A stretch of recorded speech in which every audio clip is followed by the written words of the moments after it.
Good at that, Christian. Thanks. I am now.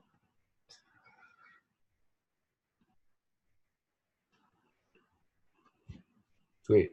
If you go to that URL, nothing's there, right? There really is nothing being output as of right now.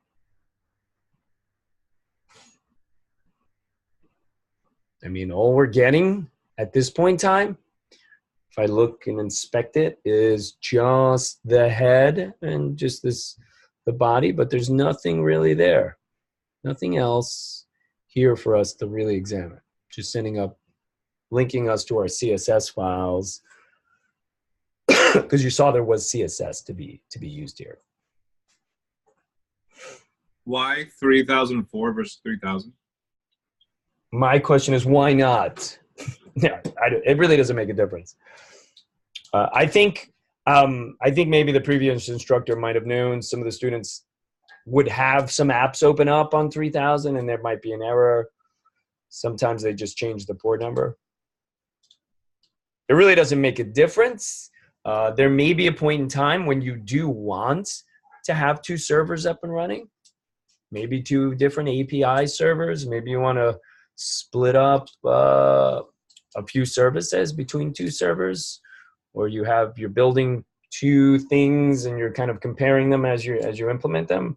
So you would need to set them up on two different ports. That's going to be the case. But it's just a random port number. 18, 19. We got 19. Is that it? We got a few more, right? There we go. Click on. What do we got to the squizzer? The squizzerized it. I like it. All right. So let's do this. We're going to answer some questions here. Kind of go through this, okay? What are the required NPM modules? Who wants to kind of walk through that? What are some of those required NPM modules? Get rid of this. Express, Mongoose. Okay. We're also using Moment and Morgan. Okay. Yeah, I mean, that's kind of where we're going there too, right? Are there any new modules that might be missing? Any that might be missing that will fit our needs? Well, Morgan is new, correct? Have we seen Morgan before? No. No. So, I would say NPM Morgan, just to see what Morgan does. It's really a logger. It gives us some more functionality in our terminal window for logging. And so here it's just a HTTP request logger middleware for Node, right? And so there's some configurations here. You have to require it. Use predefined formatting strings so it can output the format in a specific way. Or you could do something else or use custom formatting if you wanted to see the contents differently. And so that's really it. It's just a tool, usually tiny. I never go into this thing to configure it anymore. But the more information that we can see happening, going back and forth between the server, the better it is for us as developers trying to resolve issues and see the lines of communication happen, right? Awesome. What's the other new one? I think you mentioned it, Molly. Yeah, it's Moment JS. It's for parsing. I think it's for helping with formatting and parsing dates and stuff. Yeah. Times and dates, I believe, right? For parsing, validating, manipulating, and formatting dates. So I know this has been mentioned before, and I think I remember even hearing Matt mention it. Forgot someone in Project One, maybe it was Christian, you had issues with the dates and trying to format the times and the dates, and Matt might have mentioned Moment as one of those tools. And so we'll use Moment as well to do that, okay? So we just have those two new ones, Moment and Morgan.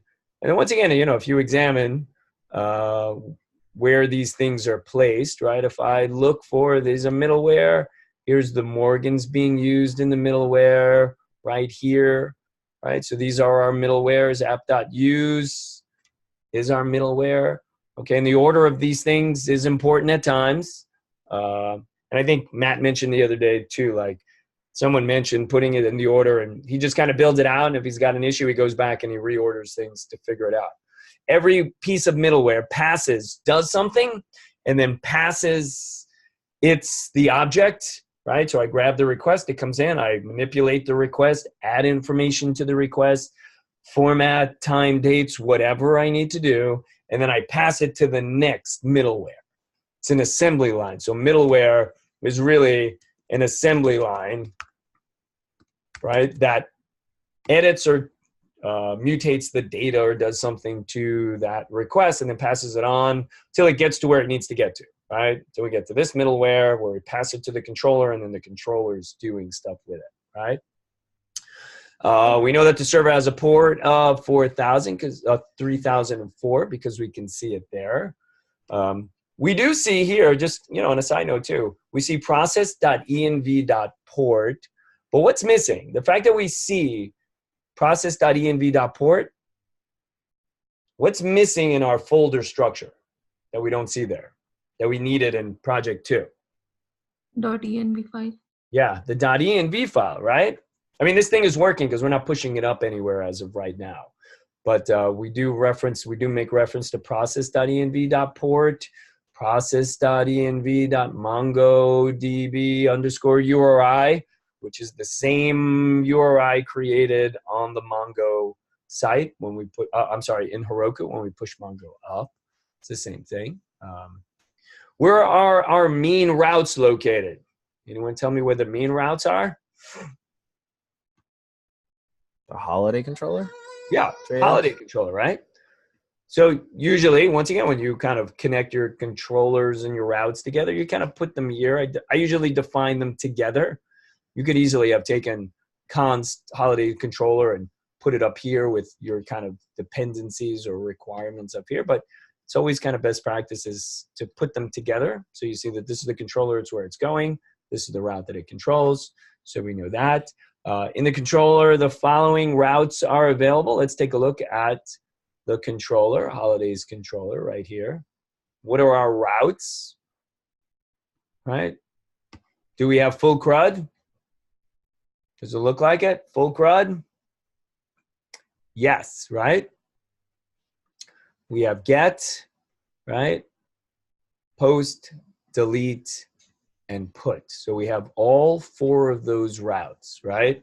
And get is for the read, right? So for CRUD, get is really reading all the data, okay? And so we know that in our controller, we're also importing a model, and that our model is going to connect to the database, right? And we'll be able to send commands like find, holiday.find, holiday.create. We can send these Mongo commands, and it will do the thing and then respond. Now, how is it responding? What method are we using to respond? Because we are an API server, what's the method that we're using to respond with? JSON. JSON, right? Because that's what we want to send. We are now a full-blown API server. And as an API server, we don't render any unnecessary HTML. I mean, we are going to render some HTML here because we still have a front end, and that front end is going to be our HTML, our CSS, our Angular application. But our back end now is API. And in the end, there are times when I would teach, we would teach Node and Express and React, and we would actually split React into its own server and have Node and Express as its own server, have 2 servers up and running, listening on 2 different ports. One is backend specifically, and React is front end. Okay, and we could just send to the client an index file with all the React code, the app.js for React, and they'd be able to communicate with the backend. So the fact that we're not on the same server means anytime we want to hit these routes, we need to hit it with the route that we're going to, right? It needs to know that we're going to a specific route here on the client side, all right? We went to localhost. We know that we have one model. What are the key value types for our model? So if I go to the models, just to take a look at our model, this is our schema. Which one of these is required? Which one do we have to give? The name. Yeah, just the name, right? We have a couple of other things like celebrated. You saw that. That was a thing I could double click on. It would go from true to false. So it makes sense that it's a type Boolean. It defaults to false. Description is a string. It defaults to best holiday ever unless we give it something else. Likes is a number. It defaults to 0. And tags is an array with a type of string. And that's really it. That's our schema. We build out our model. We export the thing, bloop, module.exports, and we're ready to rock and roll. So now what we want to do is test out Postman. Hey, Joe. Yeah.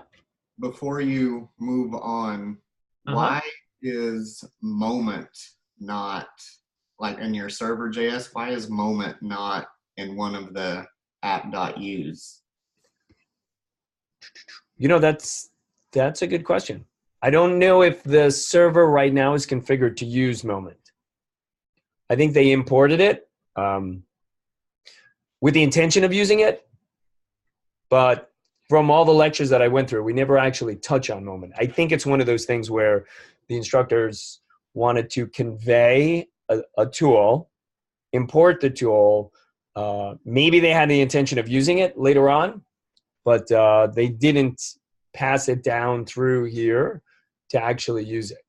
So if we were going to use moment and we were going to do something with it, like the way I'm seeing this is we could have used it here, or we could have imported maybe moment, I don't know, in the controller here too, because the data that we're getting also is in the request, right, in the body, and we could mutate the values there before we send it into the database. So there's a couple of places to use it. But from the looks of it, they did not use moment, because if it's not part of the middleware, it's not being used. There's no app.use moment and telling it what to do, then it's not being used here. Yeah, that would just be my assumption. They wanted to kind of introduce it, say, hey, we're going to add something new, kind of explain what it is. You might find it useful. There was already a use case to use it in Project 1. There might be use cases to use it in Project 3, okay?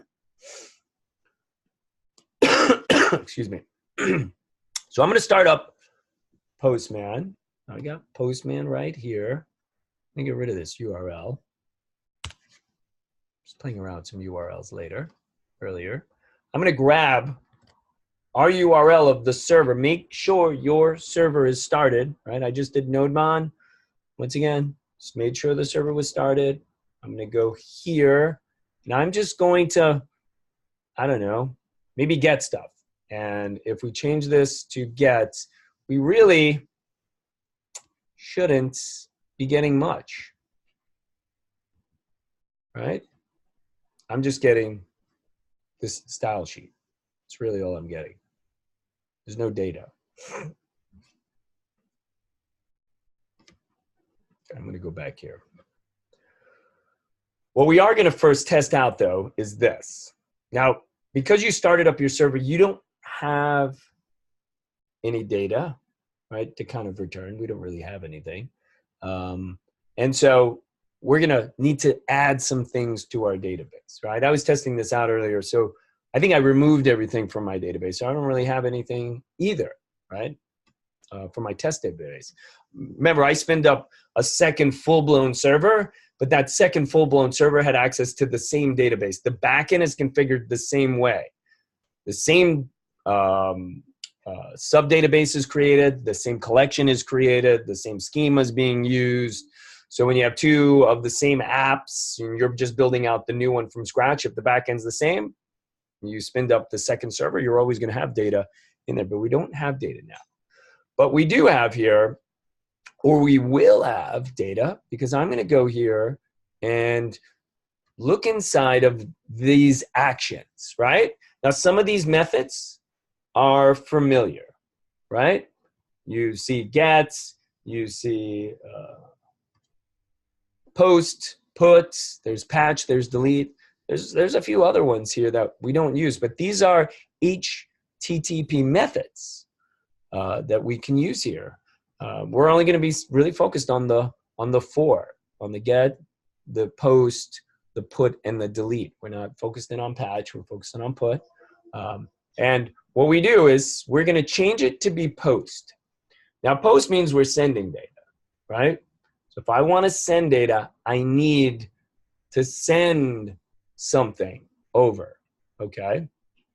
Hey, real quick, Joe, I don't mean to stop you. When we get to the main Postman page, there's like a window that pops up, and it asks you if you want to like create a new one. Oh, close the window. It should just take you to this. Yeah, let me exit out of Postman. Again, I've used this so many times. So if I start Postman, let me start it. Let me see where it starts. So here's Postman starting. So we're all on the same page. It's going to put this other little modal box up. Because this is like some kind of home screen now that has like different things I can do. Yeah. Wait for mine to start up, and then I'll walk you through it. Hey, Joe, can you tell us what Postman is? So Postman is a tool that is going to allow us to communicate with an API server. So it's a tool that emulates kind of the front end that has, all we have to do is tell it, I want you to get something at this URL. It gets it, it returns back the data, and it shows us the data. If we say I want to post, I choose the method post. I tell it the URL where I want to post. I create the data that I want to post, and then it goes ahead and it posts it. So Postman, you know, we can always go to, you would have went to the site last night, right? Postman API.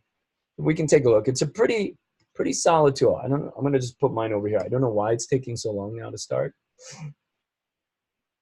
And it's really, APIs themselves are such a huge thing now. Oh, I got to use cookies.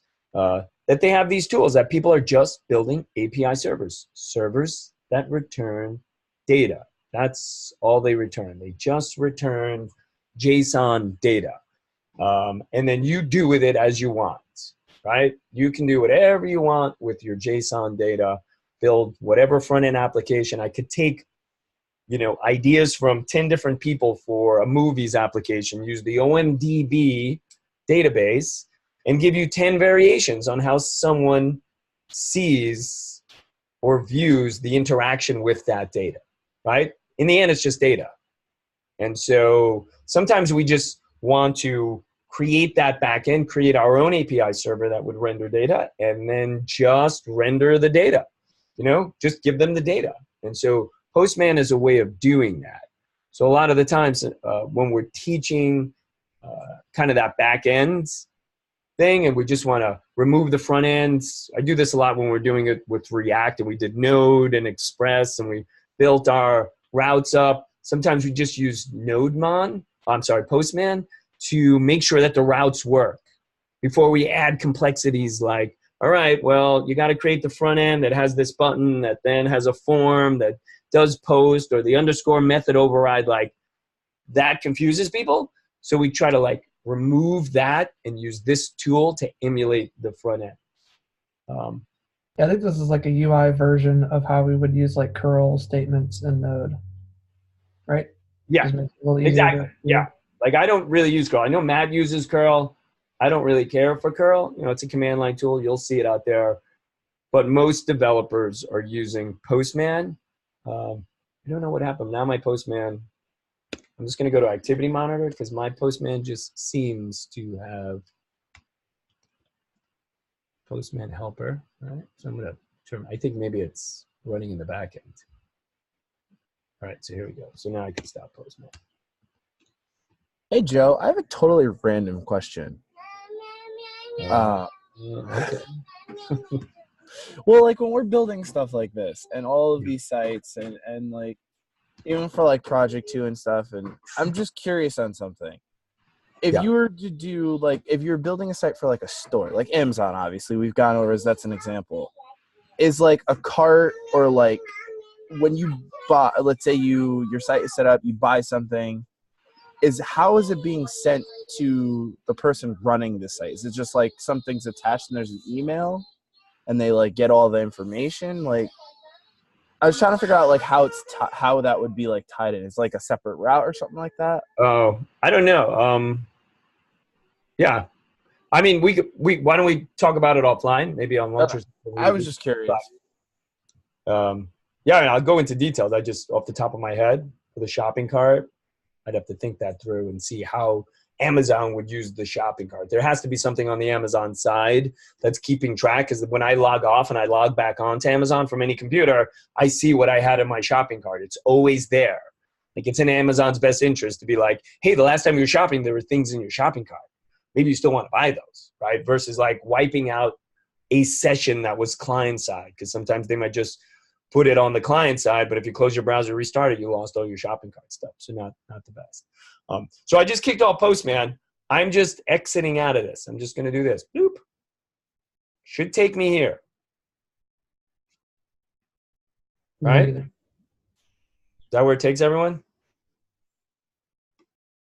Cool. Just going to make sure. Chance to speak up. So we have Postman. All right. I'm going to just put Postman over here. I'm going to change the URL because if we were to look at our URLs, right, we know that the Holdiays URL is being used right here, right? Now, here's a question. Do we have a default route? Does anyone see a default route?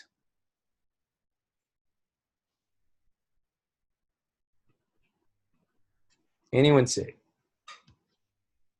Well, it looks like we have a catch-all with line 36. Yep, so line 36, that's a good one. That catches anything else, and it says, sorry, page not found, right? But that's not happened when I went to here. I got stuff, right? I didn't get a page not found. I would get a page not found if I did this. Maybe I did holla, then I get page not found. But if I go to the default route, why do I get back this content that's in my HTML? Does anyone have an idea of why that happens? The static content. Exactly. Public static. If it sees in public an index HTML page, it will return that page by default, even if you went over here and you created an app.get /, it will use the index page. It's just the default nature of Express.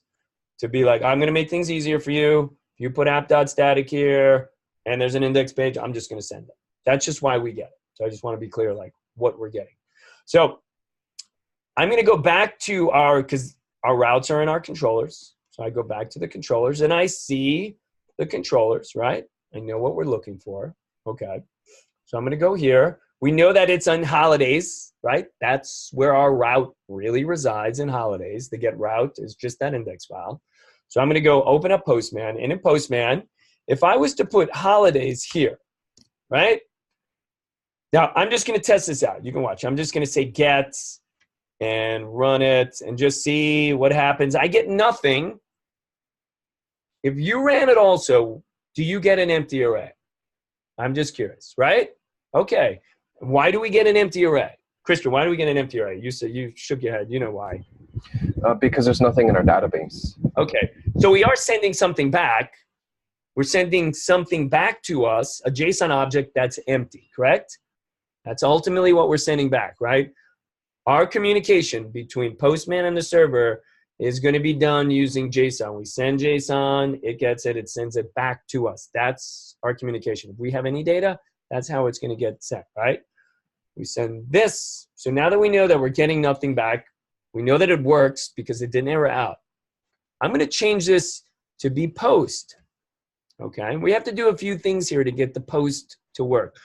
If we want to send data, well, we have to send something in the body right here, right? So this is going to be important.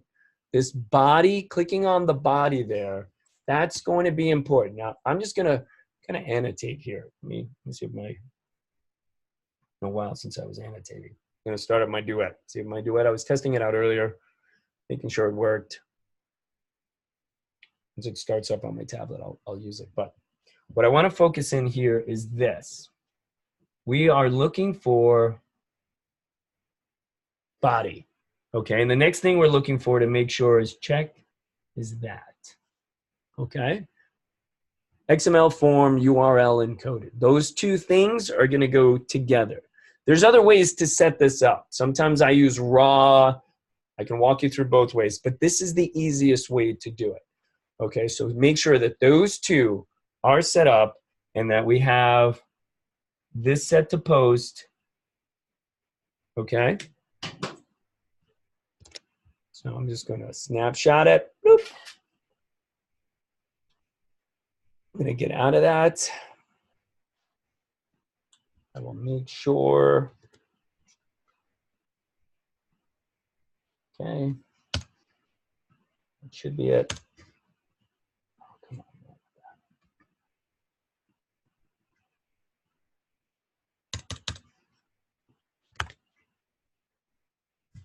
All right. Just make sure that that's set up. Okay. Give me a thumbs up. Otherwise, we might have issues. Okay. Easy enough, right? So I'm going to get rid of I'm going to clear all my annotations, clear out the drawings. Looks pretty good. X out of that. Cool. So if we want to add a holiday, well, we got to give it a key, right? And the key would be whatever is in our database, right? If I went to the schema, I would see that the schema requires something with a name key and then a value, right? We have to target the key in the schema and we got to give it a value. So here, the key, I was testing this out with something else earlier, this would be name. That's what we want. The value would be whatever holiday you want to add. Here we're just going to add, hey, World Kindness Day. Kind. So we're going to add the World Kindness Day. And if we send, should send, and what does it return? I'll let you do that. Test that out. And after you test it out, Justin, you tell me what am I looking at here? I got some data back. What does that data look like to you? It's an object from the database based on the schema. All right, so the object, so the database is configured to add something and then send us back the whole object, right? That's what it's doing. We can send one field and it would do it, and that would be enough, right? Easy peasy. We see that it's giving us all the information, all those key value pairs. It's giving us the ID, the name, and this underscore V, whatever that is, right? Awesome. We're getting the data that we want. And this is the easiest way for us to kind of test out that data. All right. So now that I've sent data, I want to get that data. I posted, I want to get data. So all I have to do is change the method to be get. Right? So, Lauren, when you were asking, like, what's the use case for Postman? You can see I don't need to create a form now on my front end and be like, method is equal to get, and then method override is equal to underscore do this, like delete or post or do whatever. I can just drop down this, tell it the method, send it, and I should get back the same thing. I mean, it's the same object. We put one object in, we're getting one object back, right? It's easy enough, right? You tested it out, you got your object. Okay. So we're going to send a few more events, right? Let's send a few more holidays. So I get Kindness Day. Let me see what we got here. We got Bathtub Party Day. I'm just kind of following what's there. Name. Let's add bath party. I'm just following the lecture, people. Don't hold it against me. I have to change this to post. Send it. I get back the single object. And if I get I get back both objects. So test that out. Add another entry. I'll put that here so you can see it. Post bathtub party, and then gets all of the holidays. Okay.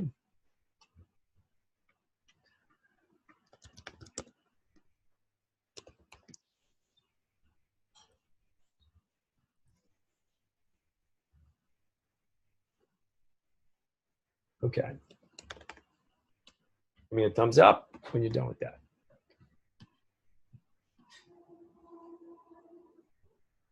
Sweet.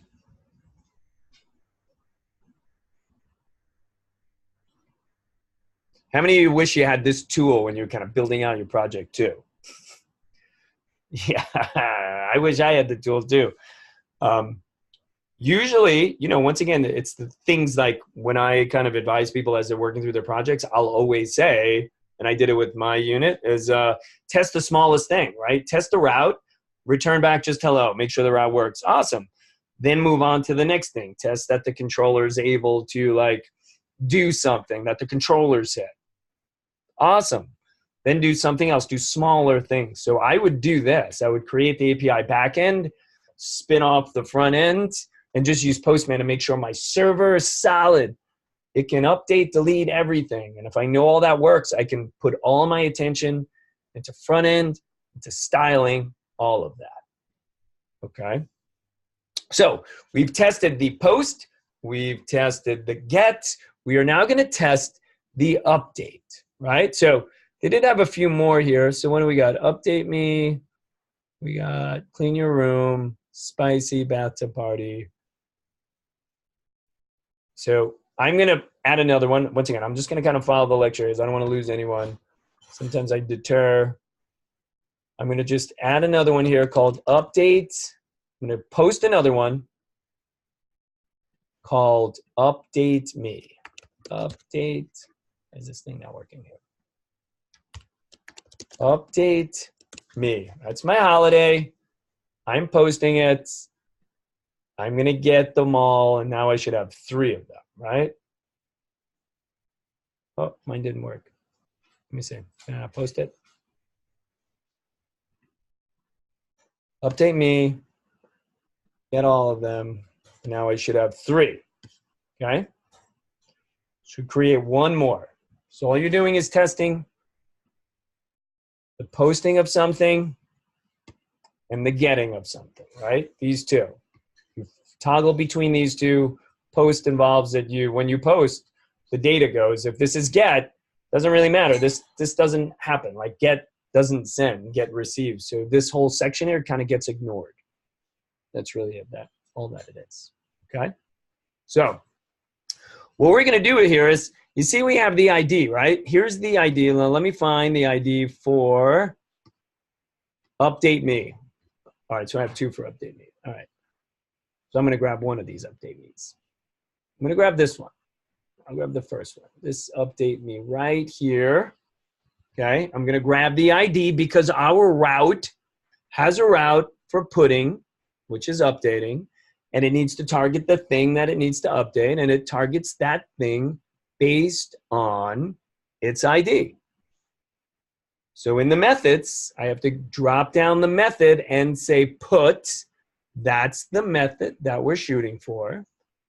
Here's holidays. That's the route. / paste the ID just as a string of text. That's all we need to do. Now, it's not all we need to do. We're updating the thing, right? Which means we got to tell it which field or fields we want to change. And this update me right here is going to get changed from update me to delete me. We're also going to add another key to update, celebrated. That's going to be true. Okay, so all we're doing is adding another thing, another property. Okay. Oh, sorry about that. I'm just going to Copy this. That's what we're doing.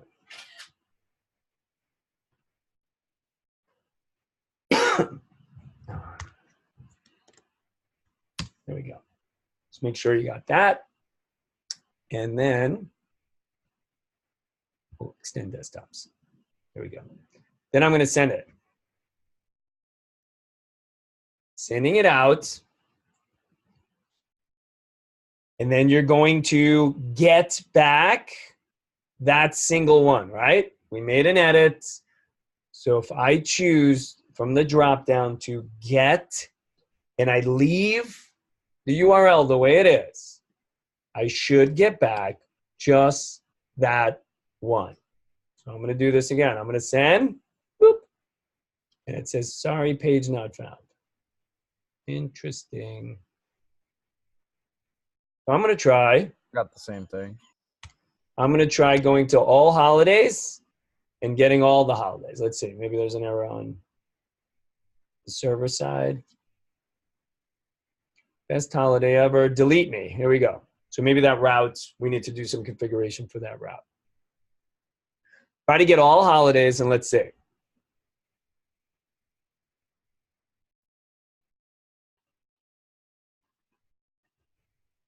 If you did, you should see that this particular holiday has been updated. Celebrated is now true. The name has changed to delete me. Okay. Awesome.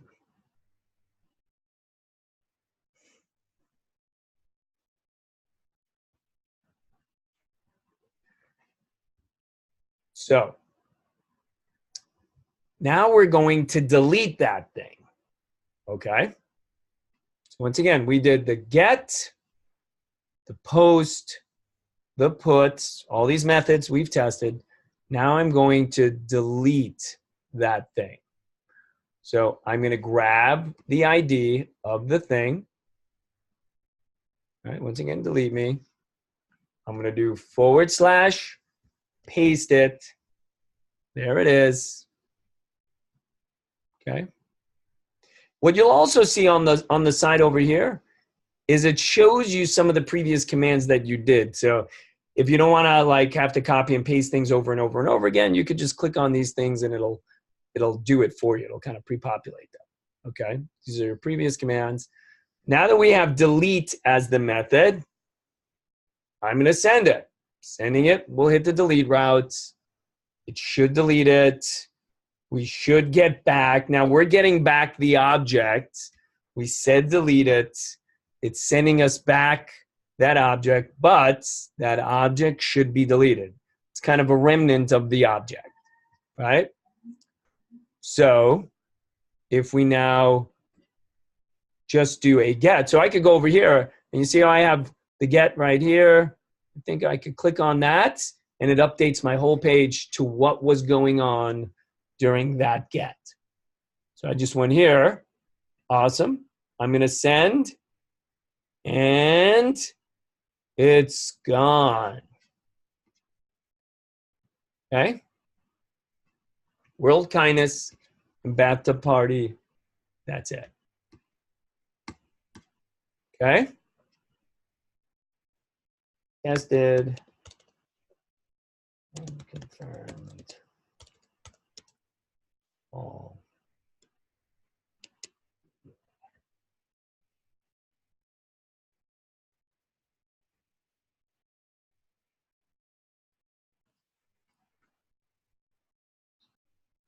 All right. So just let me know that you tested and you confirmed all API CRUD functionality works. Confirm that.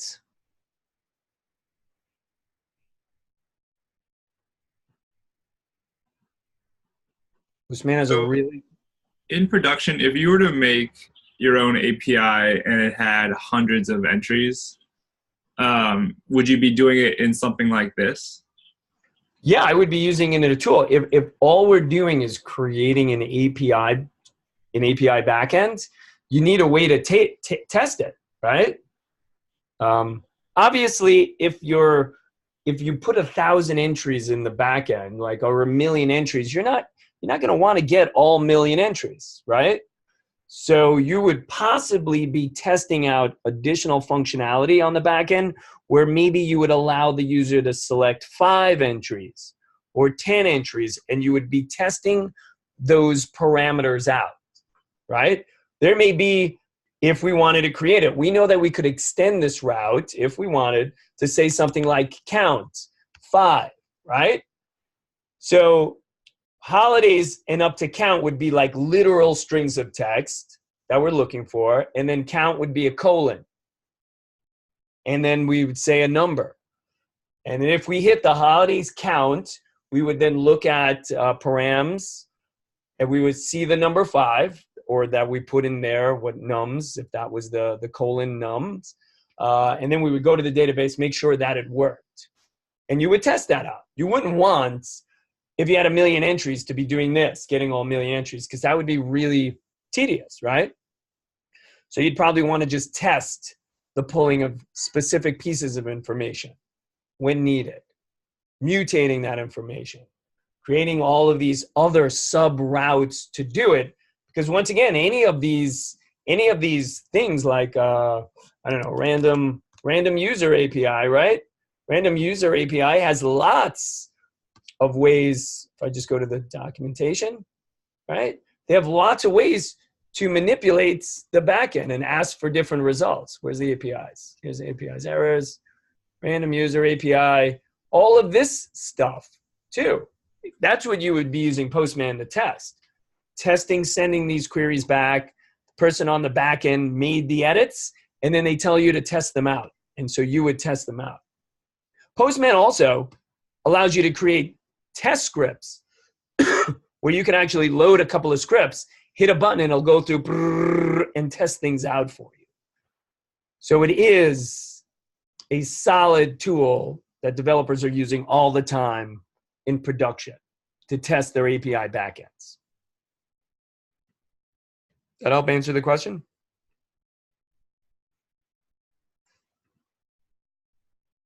All right, I will take that as yes, it helped answer the question. All right, any other questions about what we've done? Postman, all looks like it's working. Everyone looks pretty smooth up to this point. Once again, nothing too crazy.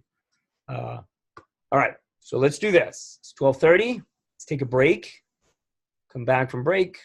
We'll continue with setting up Angular, start working through. This is a full day build today, so we got a lot of stuff to do. Let's take a break.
All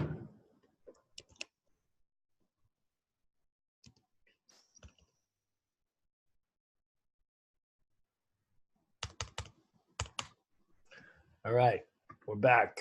1240. So we tested everything. Everything looks good.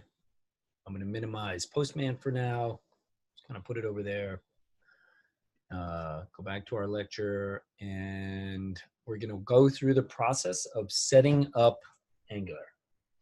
Click on the Angular setup. Okay.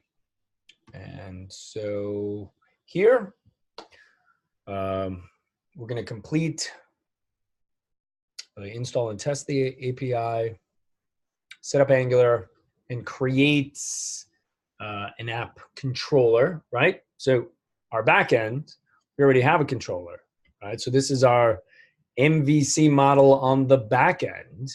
And on the front end, we're going to also have a controller. So we can see how this kind of MVC pattern is ubiquitous to the, I hope I'm using that word right, to the application, right? So the structure of our application, we have this Node and Express that can be set up as MVC. The Node and Express's view is going to be Angular, and in Angular, Angular has its own kind of, view.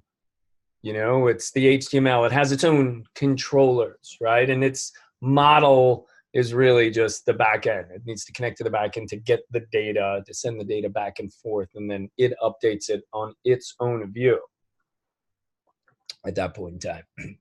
So we know what makes up the mean stack: Mongo, Express, Angular, Node. You'll see that out there. When they talk about stacks, you'll see them say that specifically. Maybe the MERN stack would be Mongo, Express, React, and Node. LAMP stack. I think I heard Matt talking about these stacks the other day. He's trying to come up with some other crazy name for a stack. I forgot what it was. It was humorous at the time. It was Beast Stack. Beast Stack. Yeah, I don't really know. Yeah, I don't know what you're going to get with B. I don't really know what servers start with B, or backend starts with B, or database starts with B. I'm sure if you scour the internet, you'd come up with something.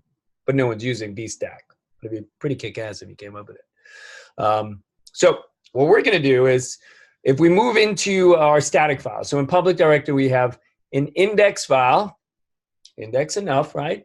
What we don't have is an app.js file, right? So we're going to first things first is we're going to set up our Angular side of things in our index file, okay? So here we have the URL for Angular, right? So I'm going to copy this URL. I'll Slack it out, but I'm not going to type that out, because I will fat finger that thing. So that's going to go into our head.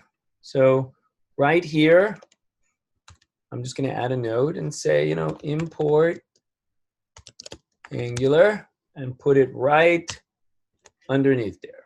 So now I have my Angular file. It's imported. Move this over. We can see it nicely spaced out there. Now, if we do that, we imported the app. We have to configure our app to use Angular, right? So configure or add Angular app, right? Well, I'm going to put this in the HTML. So I'm actually going to put that right there, because it's up here where we're adding it. So the HTML, we're saying ng app, and we're telling it that we want to use an app. We're not giving it a name yet. We're just kind of telling it we want to use Angular as an application, which means in the body, we could test this out by doing these double curly braces and do 2 + 2. And if I save it, and I go back to celebration, if I refresh this, you see, do we not see it? I have 4. You see how you have the number 4 there? So Angular is processing that. If I was to remove ng app here, if I just remove that and I reran this, it gives me 2 curly braces, 2 plus 2, and 2 closing curly braces. So it's outputting this as straight up text, no conversion, no interpolation into the variables that they are, into the sum of this, and then outputting that. So I'm going to go back to this. So adding ng-app here does configure our application or configure anything underneath HTML to interpret all those things as very specific Angular-based things. Double curly braces will be seen now as something to be enumerated into the variable. Okay? So set up index HTML. Just make sure you've done it, you've tested it, you made sure it worked. Somebody give me a thumbs up. Just keep banging out the thumbs up. Awesome. And so now we need to create our app.js file. Hold on one second, just move this over here. Now, they have the app.js file here inside a JS file. I am going to, we could create it in there, or we could, since we don't already have the folder here, yeah, you know what, let's create the folder. So in public, because that's the structure, right, in JS app, and we don't have JS, so I'm going to create a new folder called JS, and inside of JS, I will create a new file called app.js, right?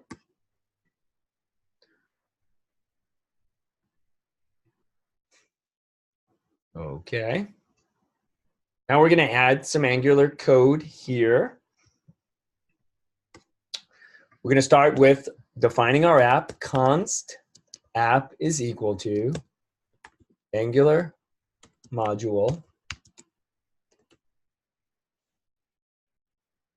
Holdiays app, comma, opening and closing brackets. That defines our application, right? So create our Angular app. Now we are going to create the controller, right? Create our first, or just create our app controller. Here we're going to say app.controller, the name of the controller, main controller function. You know, Matt's been through this several times. I've also that this needs to be an anonymous function, not a fat arrow. We're going to say this dot h5 is equal to Holdiays celebrate. Okay. Now that we have that, we can test this out.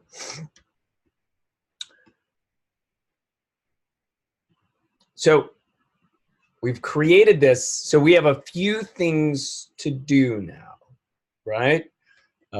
Inside of our HTML, we need to do at least 2 things now to start kind of working with this thing. The first thing we need to do is kind of import our app.js file, right? That's Angular. We need to do this. And then we'll need to add our controller at some point in time, right? I'll just put a note down here that we will need to add our Angular controller, right? So let's do first ones first. Let's add a new script tag, right? So let me see here. I might just be able to Angular. Here's our app.js file right here. Slide this out. We're going to add that. Once again, I don't want to type everything out because And everything's just going to break on me. And then what we can do is we're going to go into, I'm just going to kind of pull this in a little bit. Our body, where you're going to assign ng controller is equal to main controller, main controller as CTRL. That's what we're used to doing, right? We're just giving the controller another name. Okay. Now, there's some additional HTML over here too. So you know what? I am going to select that out. Just for the sake of brevity here, I'm just going to paste that in there. Okay, paste that in. No typos, no nothing. And so with this, what we're saying is we have our controller, main controller, as controller, right?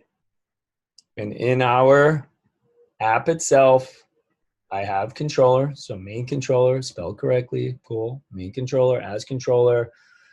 Anywhere underneath this controller, any HTML underneath this thing, that controller can manage. It has a handle on, which means ultimately that our app, our NG app can have multiple things that it can work with. Now, I just noticed, I'm going to test this out, but I know that this is going to break because our NG app here doesn't know about this controller. I didn't update this yet. So I think if we go here, we probably would see some errors, right? I'm seeing this, like controller, right? It doesn't know about the controller. And if we looked at the errors, controller with this name is not registered. So that would be indicative of the problem that we're having, but we know that that's the problem, right? So I go up to NG app and I state, I want to use the Holdiays app. If we save it, and if we go back here, still erroring out. I think maybe it has to do with this. So I'm going to get rid of that / for the JS. I think that's what's going to cause the problem. No, it's not. Let me see what it's saying here. Module error, Holdiays app due to injection error. Instantiate module Holdiays app due to the error injection error. So what does it look like? This looks perfectly fine to me. Holdiays celebrate, Holdiays app, Holdiays app, Holdiays app. This looks good too. Main controller, as controller, class, CTRL. Is everyone else getting the same error message? Yeah? Yours works? Yeah. Okay. Is anyone else getting this error? No, mine works too. Yours works too. So then I must. getting it as well. You're getting the error as well. I didn't have my camera on. Sorry, I'm here. Okay. Yeah. bad. So I'm going to take a look and see. I'm going to just move some things around. I'm going to test. You have an unsaved JS file. I don't know if that has anything to do. Oh, okay. So this is my server file. I'm going to save the server. I'm going to get out of the server file because we really don't need it. I'm going to get out of this package. It looks like it worked. Go to your page. You know what I did? I re-added that / No, and it worked. Yeah. So I don't really know. I got to be honest. Maybe that was right. I didn't save it. That could have been it. Jeremy, is that yours? You still getting that error? I'm still getting it. Yeah, I'm still getting the error too. You're still getting the error. All right. I'm just going to test this out again. I'm going to save this. I just want to see if it's that / is producing the error. It doesn't seem like that / whether I. Okay, I got it now. I had Angular misspelled. Got it. Okay. So who else is having the error? And then we can take a look. I can stop sharing. All right. I'm stop sharing. Share your screen. Let's take a look. Yeah, I'm having an error. Okay. Share your screen. Let's see what the error is.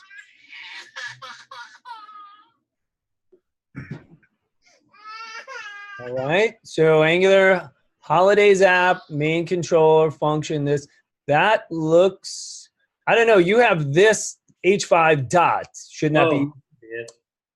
All right, so I got eagle eyes today. That still should be equal though, right? Shouldn't that be equal to that?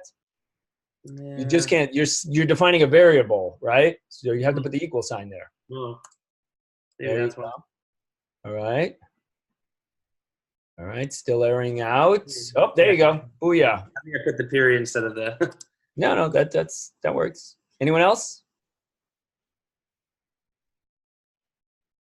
Awesome. That was, oh no, not so awesome. We're still okay. Who are we looking at? Iris. Iris? Yeah. All right, so let's take a look. And we got a holiday celebrate. That looks good. Holidays app, main controller. Bup, bup, bup. All right, go to your index file and let's take a look. So you got JS.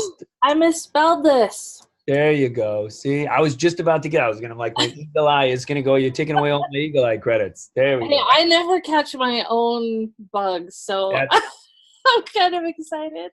I would also say this as part of the group project, when you start hitting little things like this, errors that you can't solve in 5-10 minutes, just stop, ask someone else from your team just to take a look at the code. What could take you 30 minutes to find something because your eyes just aren't looking for that thing anymore. They've seen it a dozen times and it just doesn't register. Have someone else look at it. Cool. Are we good? All right, I'm getting an error too.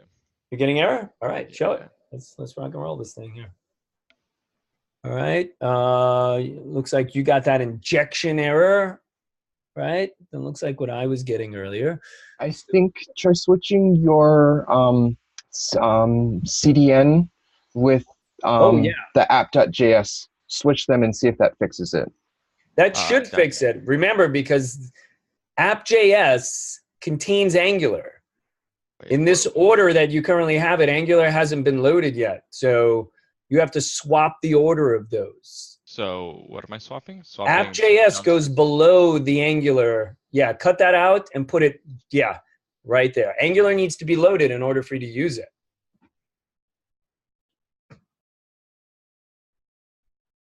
Yeah. Awesome. Thank So you. earlier when you were doing this, where you just did ng app, right? And we didn't mention any application, and you had that order done, whatever. I mean, without the app there, everything would have worked with the curly braces summing up into 4. That would have worked just fine. The minute you introduce app.js and it contains Angular, that immediately is going to be looking for Angular. And if that file gets loaded before the Angular library, then it breaks because it can't see Angular. It's kind of a scoping thing. As things get loaded in that sequence, they can only see the things that got loaded before them. They can't see the things that get loaded after them. The things after them can see them, but they can't see it. Awesome. Looking out. We got our little app. Awesome. All right. That was easy enough, right? Not too hard. Okay. Couple of steps. We got our little Angular app. Now we're going to go to use Angular to create things. So we have to move on to our front end to start creating things. So completed the Angular setup. Done. We're going to create a new holiday form because we need to add things to the server. We have all of our routes and Postman worked fine. Now we need to configure all the supporting Angular and HTML code in order for us to send something to the backend, right? Ajax using HTTP service. We're going to hook the form up to the controller, make form make in Ajax request, and then check that that request was successful, right? Easy enough. So here we're going to go into our Angular app. Okay, and we're going to kind of do a little tiny upgrade on our Angular app. And here, because we're injecting a service, that's what we're doing. This is called service injection, I believe. Dependency injection, that's the term that we're going to use. So I'm adding a bracket there and a bracket there, opening and closing brackets. One here and one between the curly brace and the parens. And in here, I'm going to put a single quote and do HTTP and the single quote, comma. So we're injecting this. We're saying this is this service that we want. And then I have to pass that in to this function because the function has its own scope, right? I mean, in the end, this is an array here. And the function is not going to be able to look up to an array, even though it's inside the array. It's not going to look up to the scope array to find the thing. So we have to take this, pass it into that, and now we have access to these things, right? Awesome. So now that we have that configured, once again, I made a small change. I save, I refresh. I'm just going to make sure I don't get any errors. This isn't doing anything, but I want to make sure my syntax isn't off. This is the kind of thing like, if I did forget to do that, would that cause an error? Yeah. So, hey, unexpected token, like, just make sure there's no errors. We don't want to have to go back to this thing and be like, oh, we have to solve this typo that we could have solved earlier when we only had a handful of lines of code. All right? So we are going to add our form, right? So we need a form to collect things in the HTML. So here's our body. We have our controller. Here's our class controller. We have our app. And now we're going to add a form, okay? So I'm going to do opening, closing form, right? I always like to create the structure. Once again, we could use Emmet, right? Do I have Emmet? Boom. Yeah, should have Emmet. Should have just used Emmet, right? So now I'll use Emmet. How about this? I'll use Emmet right now, and I'll say input. Watch this. Input bracket type is equal to text. This should, I'm going to go back and re-add the placeholder, but if I tab it, should create it. I'm going to Command Z it. I'm going to go back in here and do placeholder is equal to holiday name. If I tab it, I have everything, right? So this is sweet. That's why I love Emmet. I'm going to slack this out so you have just a little tidbit of Emmet code.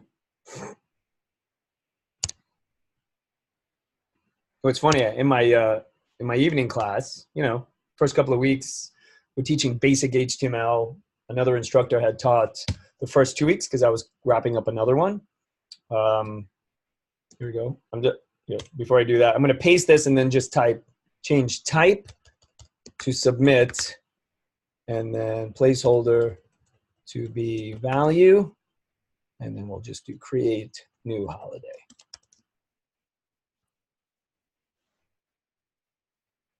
Right, I will tab that, and this is what our form should look like. And in the exit to get feedback, I always get feedback every evening from the class. I was going through Emmet, and one of the students was like, I don't understand why we're using Emmet. We should be typing everything from scratch. And my head was just like, that's crazy. Why would you do that? Why would you type it all from scratch? Once you know that an H1 how to write it one time, I would never want to write that thing again. I want to use as many tools as I can to automate that thing. I want to move on to like logic and design. I don't want to have to go through all of this. I know myself, I'm going to fat finger everything I type if I have to type that all from scratch. So any tool that I can get that's going to help me be more efficient, hands down, that's the path that I go. Okay. Now that I have it, I'm going to test it. Do I have a form? There we go. Praise the holiday gods. We have ourselves a little holiday form. Okay. Doesn't do anything, right? I can put in JoJo Day and nothing happens, right? Doesn't clear the form, nothing happens. It's because there's a few things missing from our app. Must have done something wrong because my control.h5 went back to being just control.h5 squiggle brackets. Now this is all before. So when you added the form, you're saying this is when that happened? Yeah, I don't know. If I'm wondering if I just put it in the wrong place. You could have. Here, I'm going to do this. I'm going to copy my whole body. I'll paste it over here. By pasting my body over yours and see if it works. Okay. Once again, if it's, just like a syntax error, copying and pasting something makes it work. Let's get it working.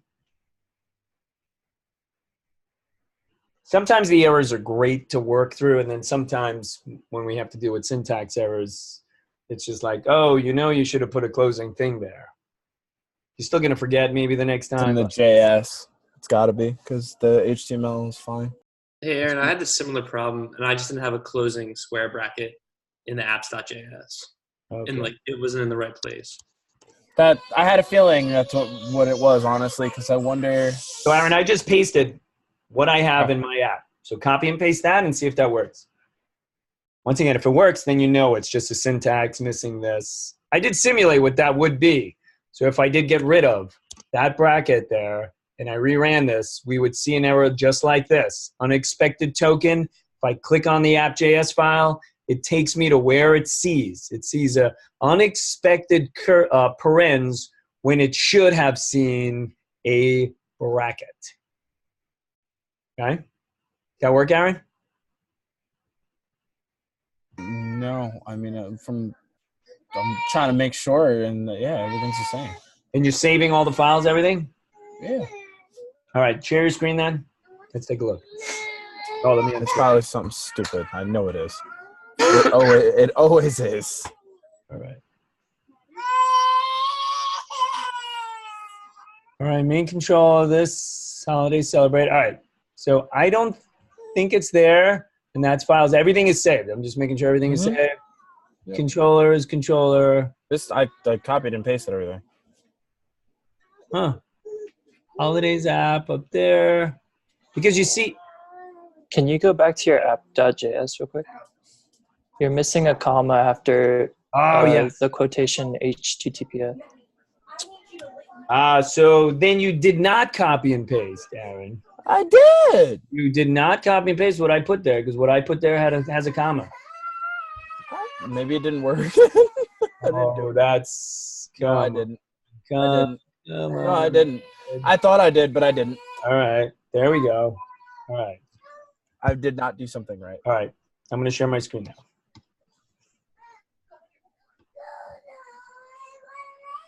Like those in-user errors. I think when I started in tech, I was help desk support.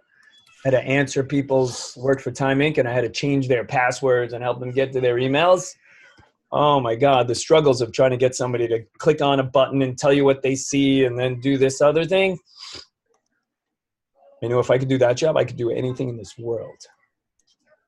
All right, so now that we've done this, right? Awesome. What we want to do now is to add an ng model to our input field so that we can grab the values that are typed in. Think of this like event.target.val in jQuery. And so what we're going to add is after the input, I am going to put here on line 20, ng-model is equal to, I'm going to put an opening and closing single quotes, ctrl dot create form dot name. Okay. That's all we need to do there, right? We have submit. We have this create form. I'm going to save it. I'm going to make sure there's no errors popping up here. Oh, sweet. Not one problem as of right now. So the fact that we did this, what type of object is create form? We know what the controller is. The controller is this controller. Obviously, the controller is an object. What is create form going to be? Object. Yeah, an object, right? Anytime you see dot notation, you know that the thing is an object, and that name in this instance is probably going to be the key value pair for that object, right? Okay, well. I don't know if this will matter later, Joe, but you misspelled form. Yeah, it's going to matter a lot. Yes. Any of these mistypes. That's why copying and pasting is the way to go. All right. Make form, make a function call, right? So we're going to go into our app.js and do a few things. Before we do anything with capturing that data and doing anything with it, we want to go in here and create a new method, right? I like to call these creates, here we go. I'm just gonna put the create holiday method, right? This dot create holiday is equal to fat arrow. Okay. Boom. And now we're just going to console log. I'm just going to copy and paste this console log because I don't really want to type all this out. Boom, boom, boom. Okay, that's our controller, our holiday method controller. Okay. We still need to execute this thing. I'm going to go into the HTML and add on our form an ng submit ctrl dot create holiday. Holiday, right? Gonna add that. Put that in here. Have it. I'm just gonna test it out. Oh, get rid of this. Refresh, no errors. My CSS is a little off, so I must have done so. Oh, you know what? I got rid of my form, that's why. Holiday. Copied and pasted it. Refresh it. Awesome. If I do this, create a holiday, we should have seen the form. So, because I missed the parens there. All right, refresh the page. Boom. And now I see it. All right, just give me a thumbs up. And you got the create holiday and the form working.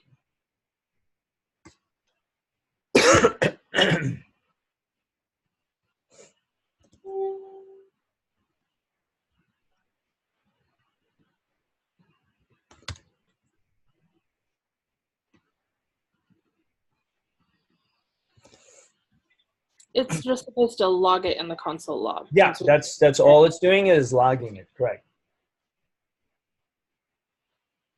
All we want to do is just, once again, these are the baby steps. So when you do your app, please do it like this.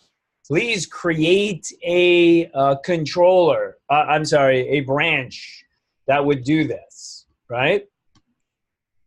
We have the ng app on form submit right here, right? So when you do this, create a branch to deal with submitting the form. And then all your code for submitting the form goes in that branch. And then you would go ahead and do just that, right? Let's just say, you know, just as a side note, say I wanted to create that branch, right? Let's see, is this, I think I'm in the server.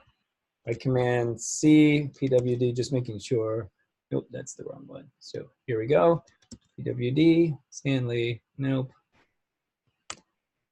pwd, right? DeVito, examples, start a code holiday app. If I wanted to create a branch, I'm on the master branch right now. How do I create the branch? Anyone walk me through that? Git. Check out -b. -b, and then the name of the branch, right? So form, I'm just going to put here, form makes Ajax request, right? I'm just giving it the name of what we're trying to do. Boink, boink. Okay, oh, it has to be, oh, you can't have spaces either. Form request, how about that? I'm just gonna give it something. Boom. Oh, there you go, Command C, because I got single quotes there, double quotes there. All right, so now I'm in the form request, right? So git tells me what branch I'm on. I'm on form request, right? So I can do whatever I want here, and then I can merge it in later on, right? You don't have to do that. I was just kind of showing you the branching when I would use it. Probably for all these things, I would use branching for this functionality. So now that we have this, right? We have our form, we have our ng model, we know clicking it on does something. What else do we need to do? All right, so add a new empty object called this.createForm inside of our holiday app. So right here, what we are going to do, here's our holiday app method. We need some place to capture that data. So we're going to say this.createForm is equal to an empty object. Okay. This form is coming directly from, or this object will be directly referenced here in the input field, right? These two are kind of being bound together at this point in time. When we submit something, it's going to grab that object, give it a property of name, and then give it the piece of data that was typed in. Okay, so we're going to do that. And then we're going to go into our function here, our create holiday function, and this is where we're going to start doing some stuff. So we don't need this console log anymore, right? We know that that works. We don't need that create holiday function anymore. They did change this function from a fat arrow to a function call. I'm going to leave it as a fat arrow, just see if that works. I don't think we have to change it. I think we could leave it just the way it is. So what we're going to do is run our HTTP request. Oh, come on, man. I'm going to do this. Okay, just opening and closing. This is almost identical to if we were doing $.ajax with jQuery, right? They're both kind of written the same thing. It's just the naming convention that's being different here. Here we're going to say method, right? The method is a post method, comma, need the comma. It's an object. The URL that we're hitting is /Holdiays, okay, comma. The data that we're sending is this.createForm, right? That's the data that we're sending. We then deal with that promise because all of this returns a promise, and we deal with it using then. We're going to say response. Okay, and in here, right now we're just going to console log response. Now, I know Matt was doing error yesterday like this, but we saw how else to do that. Does anyone remember the other way to do it? Catch, right? I kind of like the catch, to be honest, but once again, I think the color coding separates these things versus this. This works. I prefer to do it like this, okay? I'm only making one small deviation, right? So that would be our error. Okay, I'm going to save it. Because remember, if we post something, we get that data back. If we get that data back, we'll get it in the response. Then we know that we've gotten that data. Okay? I'm just going to test it. Let's just see. I don't get, oh, I got to start my server up because I did the branching earlier. Node mon. Boing. Oh, so it tells me I didn't shut my server down. So activity monitor. Let me just shut node mon down. Node. Destroy node. Force quit all my nodes. Let's quit that. That should I think go. for your controller, you also have to add in the $HTTP stuff to it. Okay, why does this keep saying that? Oh, because I Node have mon. Yeah, I have Mongo. I mean Mongo. Yeah. So where is Mongo? Oh, I got to go back to activity monitor. Oh my God, this is so annoying. Activity monitor.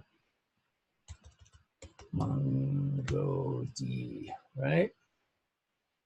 I don't see it being. I'm going to just stop all these processes that have Mongo in it too. Mongo, I don't see anything. Really don't. Don't see it running anywhere. PWD, I've got to get it out of that. There we go. Hold on, right? Nope. This is it. I'm going to close these things out because these are driving me crazy. Holiday app. All right. Node mon. It's still telling me that. All right, so now it works. All right. Awesome. I'm going to create something. Muffin day, right? Muffins. Create new. Should be sending it. And we should have gotten something back, right? If this is working. Oh, error connection refused. MongoD not running. Oh, Mongo. All right, there we go. I think this thing, I don't know what's going on with my machine. Test holiday. I'm just going to test this holiday. First connection, failed to connect to server on first connection, on the error connection. So it still sees that MongoD is running someplace on my box, right? Activity monitor. Yo, try just restarting your server in NodeMon. I think you actually killed MongoD earlier, so I think you just got to start Mongo up. Okay. So here we go. Doesn't matter where, right? Here's this one. Here's NodeMon. Just going to see that I'm in both in the same directories. Okay, cool. So I'm going to use this one for my MongoD. Looks good. Right here. NodeMon. Huh? All right. Sweet. So Muffin Day, right? Create new holiday. Boom. Status 200. Good. Post. Awesome. I get the data back. Cool. All right. This is our catch. This is our HTTP. Bloop, bloop, bloop. All right. So this looks good. This is our whole create thing. I'm just going to post it in.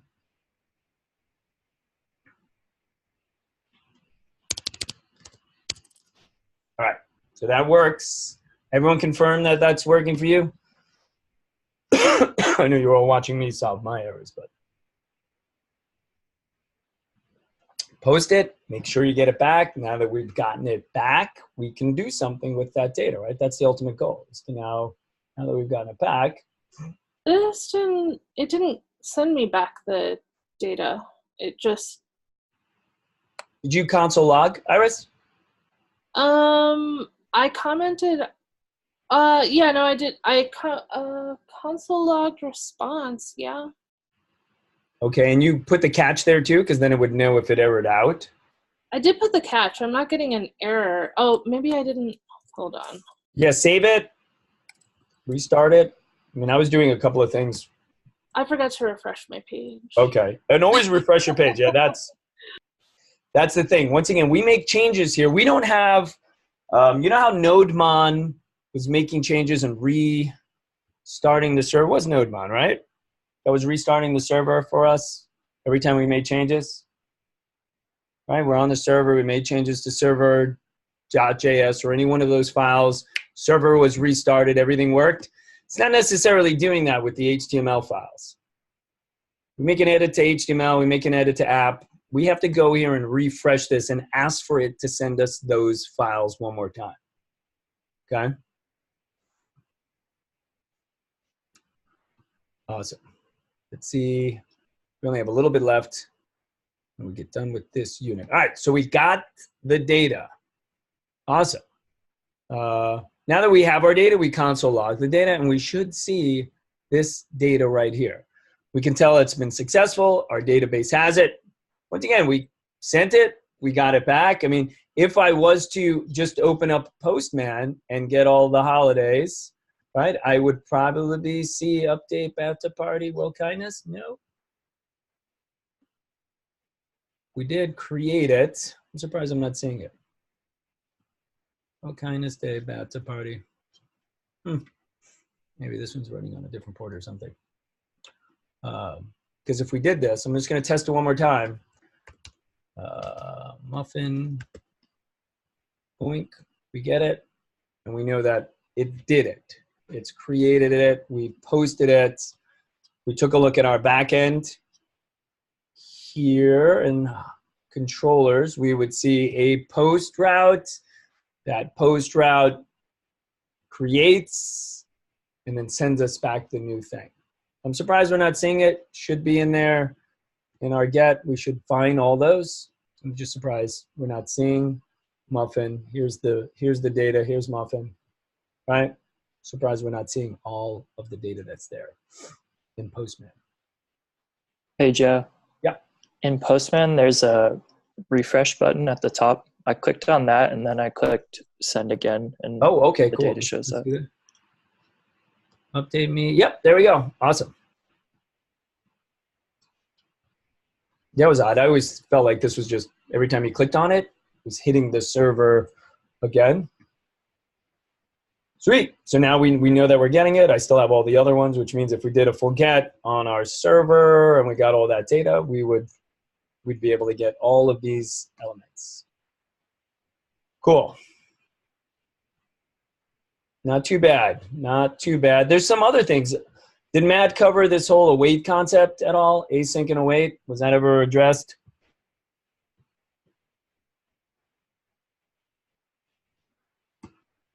No? Yes? No? I see Flint doing this too, and I see Jacob. Okay. Async and await are new ES6 along with fat arrow ways of dealing with promises. So you're going to see async and await used a lot with making these AJAX requests. They work together. Async is the type of function. Await is the thing that makes the call, and then the function waits for the thing to finish. It's a little different than doing it this way, right? This then immediately addresses the promise returned here, right? This thing does something. It could take 1 millisecond. It could take 2 minutes. Once this thing resolves, then happens, then we catch the error, right? Then everything happens. When you're talking about this, what happens is we actually wait for that AJAX call to finish. Really, we'll wait as long as it takes, and the next line of code won't run until this is resolved. That's how this works, okay? Because we are obviously passing Holdiays down here, and if this was an AJAX request that had that promise, then we would have to have a then to pass the data on, but we're not. This whole async and await is just another way, an ES6 way of dealing with promises and breaking them up, okay? So this is just the construct that the other instructor used, so they might have used it in a different context. It might have been introduced differently in another lecture. It's part of this, so I just want to explain it. So when you see it, you're like, what the hell is that? I never saw async and await. But anytime you see async, you're going to see await, and almost anytime you see await, you're going to see async, because await only works inside of a function that has async before it, okay? Just know that. Not that we're going to do anything with it right now, but that's ES6. So you're learning promises, and this is await and async, which is another way of dealing with promises, a newer way of dealing with it. So you'll see both of those out there. Cool. How are we feeling about this material thus far? I'm going to assume everyone has liked Angular up to this point. From the homework, from the our stand-ups, seems like everyone is really into Angular. They like it. They're finding it intuitive. So I don't know if there's any questions about this, because we're going to go to lunch in just 2 minutes. Any questions about what we're doing?